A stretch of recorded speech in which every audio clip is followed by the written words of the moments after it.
let's dive into a story about backstage drama, some serious friendship goals, and the secret power that's hiding in the words we use every single day.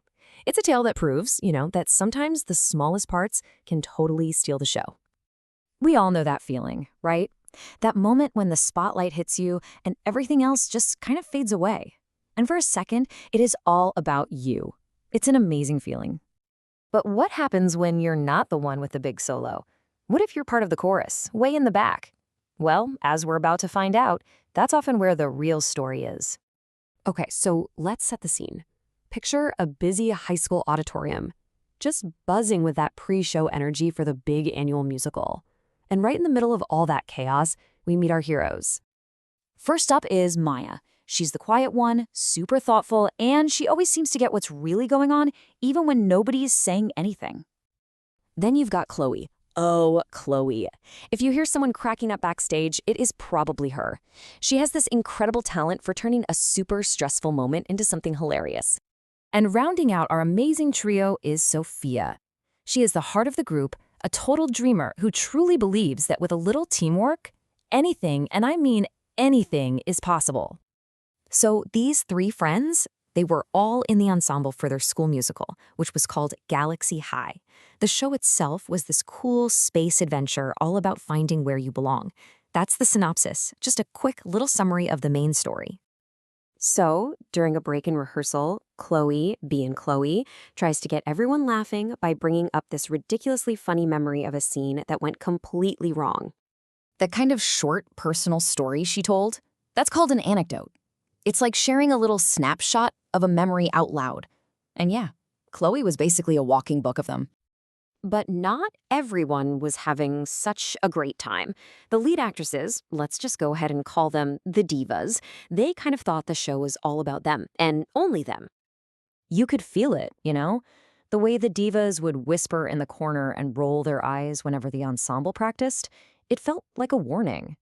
That little hint of trouble coming, that's a classic move in storytelling called foreshadowing. One afternoon, one of the divas just storms into the dressing room and dramatically throws her script on the floor. Now, was it really the worst day of her entire life? Did she really have a million things to do? Probably not. She was using what's called hyperbole, just taking a regular old feeling and blowing it up to epic proportions for a dramatic effect. It was definitely her signature move. A little later, poor Sophia trips on a single step during a huge dance number. And one of the divas literally stops, puts a hand over her heart, and gives this teary-eyed speech about how the perfect performance is now lost forever. It was like she was giving a eulogy for the dance number. A eulogy is supposed to be a speech praising someone who's passed away. But here, it was being used as a weapon. Total sarcasm. Just to be over the top and mean. Sophia was just crushed. But Maya and Chloe, they were not about to let the divas win.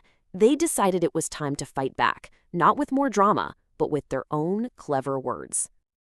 So as Maya is watching Sophia trying to hide her tears, she whispers to Chloe, "Their words are daggers." Now notice, she doesn't say their words are like daggers. She says they are daggers. This is such a great example of a metaphor.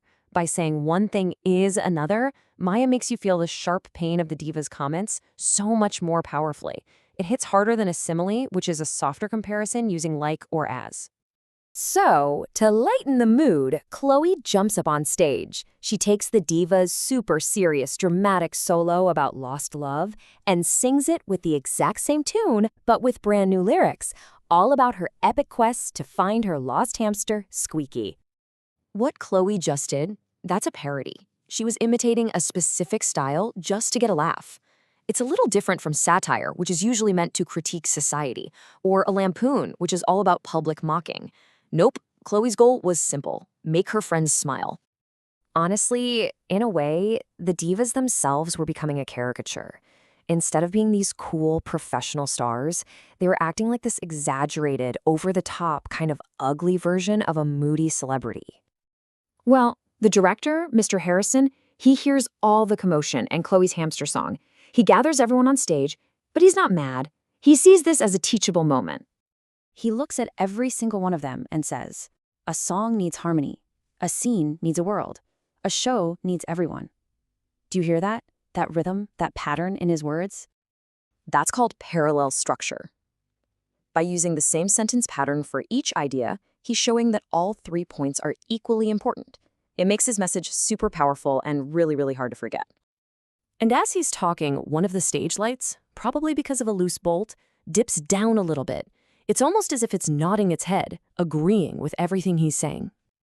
Now, obviously, a light can't actually agree with someone, but when we say it nodded, that is a beautiful example of personification, giving a human quality to an object to make the whole scene feel more alive and magical. And wow, did the director's words hit home. The whole mood in the room shifted. Suddenly, rehearsals were less about who had the most lines and way more about working together. And then came the twist. During the final dress rehearsal, the divas had this huge realization. Their big, powerful solos, they suddenly sounded kind of small and empty, without that rich, full sound of the whole chorus backing them up. It's the perfect definition of ironic. The outcome was the exact opposite of what they expected. They thought they had to push everyone else down to shine, but it turns out they needed everyone else to truly be stars. So on opening night, they weren't just a bunch of different actors anymore. They were one cast. And together, they put on one absolutely incredible, totally sold-out show. The play wasn't just about finding your voice among the stars anymore. Their own backstage story transformed it into an epic tale of friendship and what it means to be a team. And yeah, an epic is usually some huge story about heroes and battles, but for the cast of Galaxy High, their journey together felt every bit that big and important. And for our 3 friends, this whole experience, the crazy rehearsals, the drama, that amazing opening night, it all became their own personal saga. A saga is just that, a long, detailed story that gets told over and over again. And you just know that Maya, Chloe, and Sophia will be retelling the story of the diva and the hamster song for years and years. So, you see, these aren't just words for a vocabulary test. Things like metaphors, anecdotes, and irony, they're the tools we use to build our own stories. They're the secret to turning everyday moments into something powerful, or funny, or totally unforgettable. So the only real question left is, what story are you going to tell?